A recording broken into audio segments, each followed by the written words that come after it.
There's still money left in the Paycheck Protection Program. More than 2 million small business loans worth more than $200 billion have been made in the second round of the program. The average amount, $79,000. First Financial Bank CEO Archie Brown talked about that and what the future looks like with Courier publisher Jamie Smith.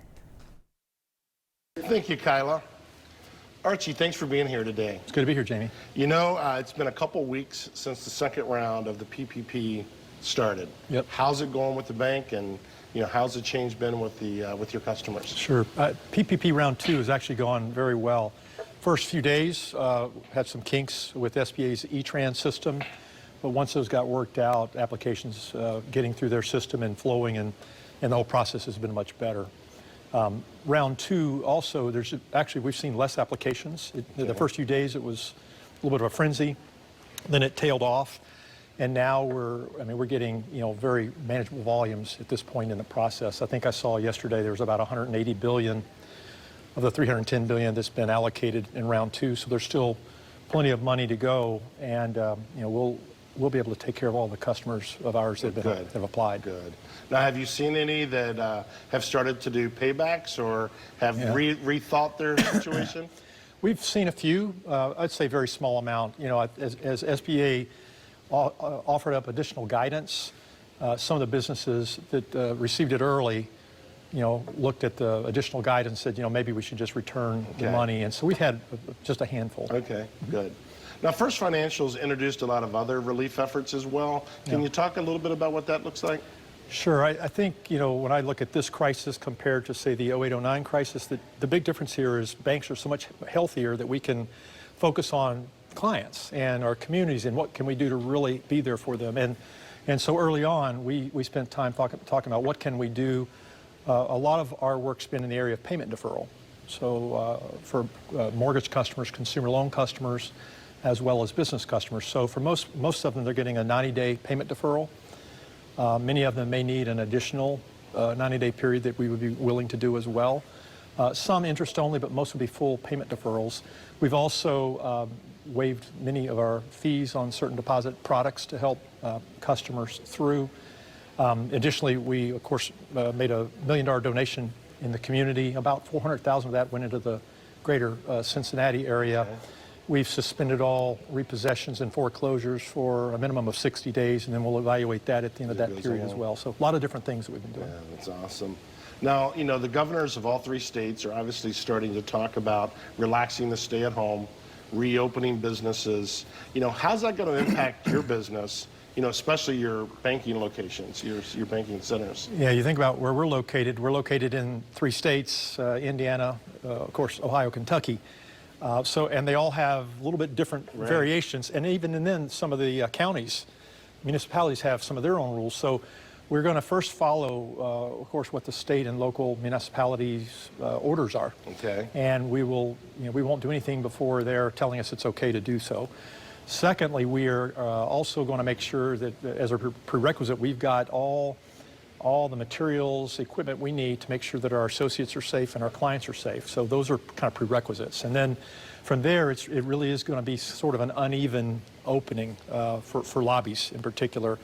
I can see certain ones going first. Probably in the next 2 weeks, we'll have finalized all of our plans, and then we'll be communicating internally. Most of our opening, Jamie, is going to occur starting in June. Okay. But for office personnel, that's probably going to be very gradual over the summer.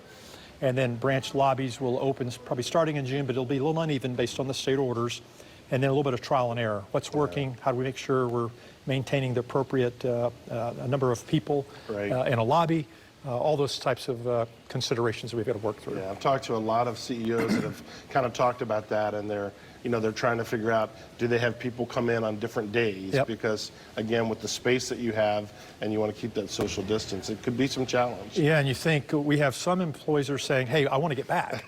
And we have others say, I really like what I'm doing from home and I'm fully productive and I don't want to come back yet. So we're going to work with that. Yeah. We'll probably take some of those that want to come in early, get them in, but make sure that's a small enough number that we can make sure that we're keeping everybody safe and safe distancing, all those types of things. Well, that kind of leads into the next question I had is obviously this, coronavirus, the whole pandemic has changed the way business is getting done. Yeah. As you said, you have a lot of people at home, getting a lot of work done effectively and efficiently. Yep. What do you think the new normal looks like for First Financial Bank? I think it's going to unfold over some time. I think we've been training customers now for 6 weeks on how to do banking different. We can provide to our customers every service they want without them having to come into the bank, probably with the exception of going into a safe deposit box. Yeah.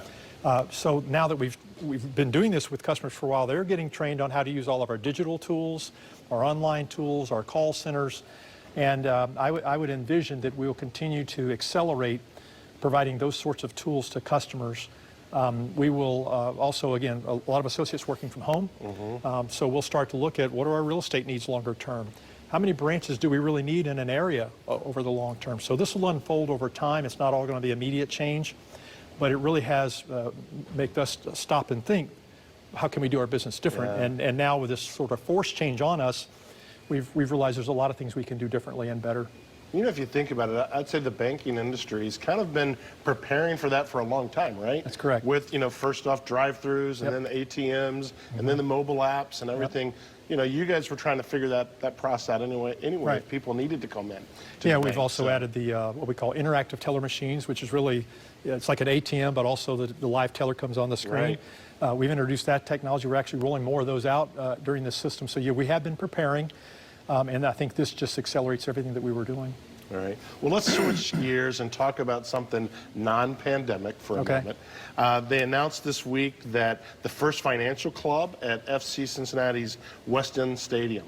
Talk a little bit about that and the excitement about that. Yeah, we are extremely excited. Of course, this is a great partnership. We love working with FC Cincinnati and all that they stand for, what they're doing in the community. Can't wait for them to get back in action.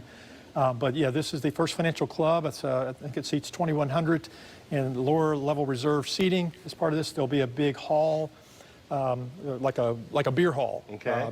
And in that beer hall will be a big open area with, I think, 3 bars, artisan pizza, I think 30 different craft brews for people just to get there, enjoy one another's company, at a safe distance, of course, and cheer on FC. Yeah. So we're really looking forward to for that to come together next year. Oh, that's awesome. It's interesting for me. I live up on the hill and overlook the stadium, and I'm watching it piece by piece be built up. So I, for one, am excited for that to get back and for the games to start and for us to, as you say, safely get back to some social distancing with that. But, well, we need it for our city, too. Yeah, absolutely. Such a good thing. Absolutely. Yeah. Well, congratulations. And again, thanks for everything that the bank is doing.